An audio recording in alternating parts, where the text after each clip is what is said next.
Warning. Don't take anything this guy says too seriously. You're entitled to your own opinion. He calls himself an idiot after all, so, enjoy. What's good, everyone? I'm the idiot that goes to the cinema, and let's talk about Nosferatu.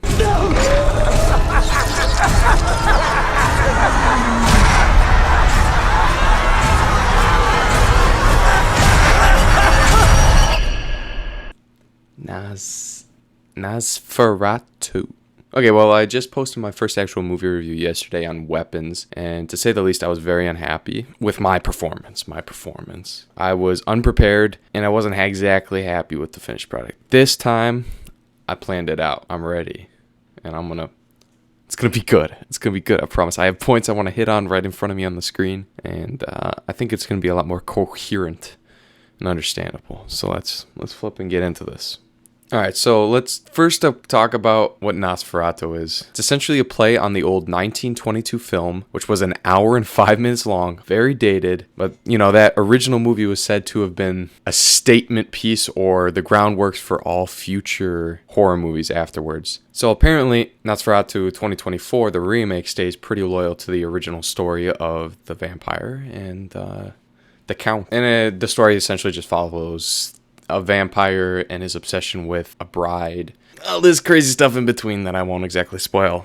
So let's talk about what this movie did right. And I think there's a lot of good things in this movie, but there's more bad in my opinion. So it's like, yeah, maybe it's literally right on the edge between mid-watch and could-watch. But I'll put it under could-watch because I think a few people would actually like to watch this movie. And it could be worth your time. But I think you'll come to see why I was considering putting it under mid-watch, at least from my critiques. First of all, honestly, never seen such a well-shot movie. This was beautiful cinematography. The world building was great. The set pieces were great. The costume design was great. The musical scores were awesome. The setting felt real. It felt tangible, and it was just visually gorgeous. Unique lighting. Like, there's a scene with Nicholas Holtz and the Count. They call him Orlok. The vampire they call Orlok, and it's just so unique. It sold me on an eerie horror movie environment. It was great. They were stunning. I remember just sitting there and watching the TV, and I'm just like, they nailed it. They effing nailed it. It was good. To go along with that, the acting was great. It had a really strong cast. Nicholas Holtz, I've come to really like his performances.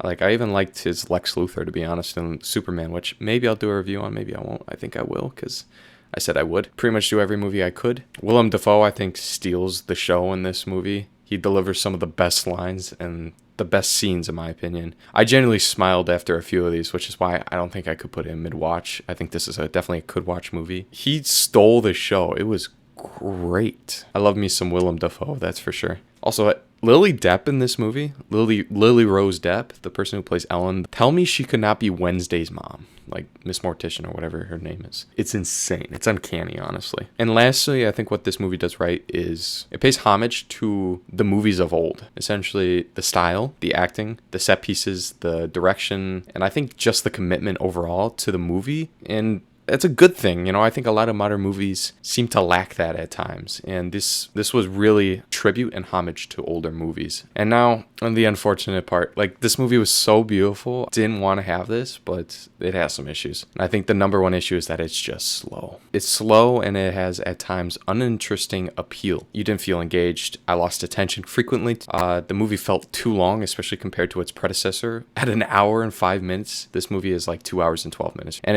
you felt every minute of it. The beginning, the dialogue kind of felt dragged out. Ellen, the main character, and her feverish outbursts, as you'll see, just felt uninteresting.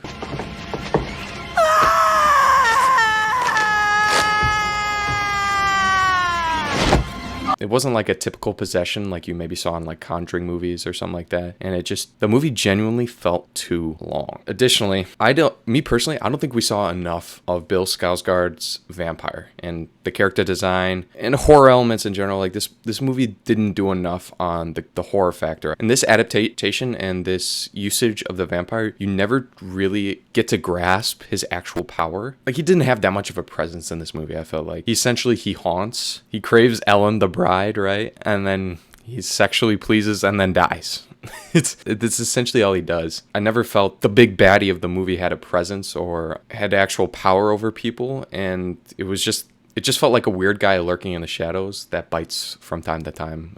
That's kind of all it was. He was in the shadows so much that you never get to really see the character design, or you would have never known that was Bill Skarsgård underneath the prosthetics. Second to last thing, some of the acting sequences involved body horror and contortions and convulsions and felt a little bit over the top and wrong in a way. Like I said before, I understand the adherence to an older acting style, but it still felt silly and goofy. I mean, at one point, Ellen was convulsing on the bed going like this, right? And it just felt so fake. It didn't feel real, and I couldn't take it seriously. I couldn't take the scene seriously, and it just made the movie feel more weird than it had to be in a sense. Fourth, and finally, it wasn't scary. This was not a horror movie. Weapons had genuine moments of fear and creep. This movie, I think, really didn't have much of anything. There was one jump scare in the movie. Sorry, I spoiled that. It's like right at the very beginning, but it did not hit.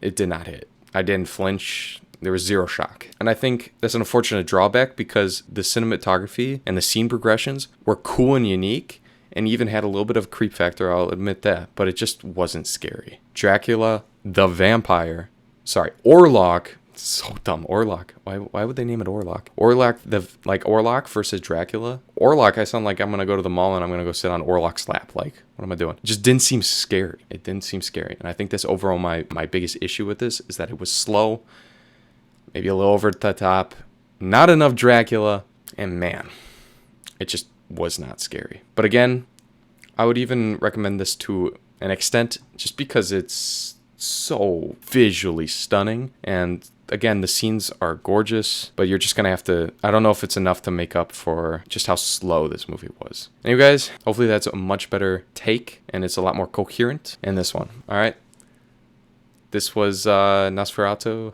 2024. Peace out guys.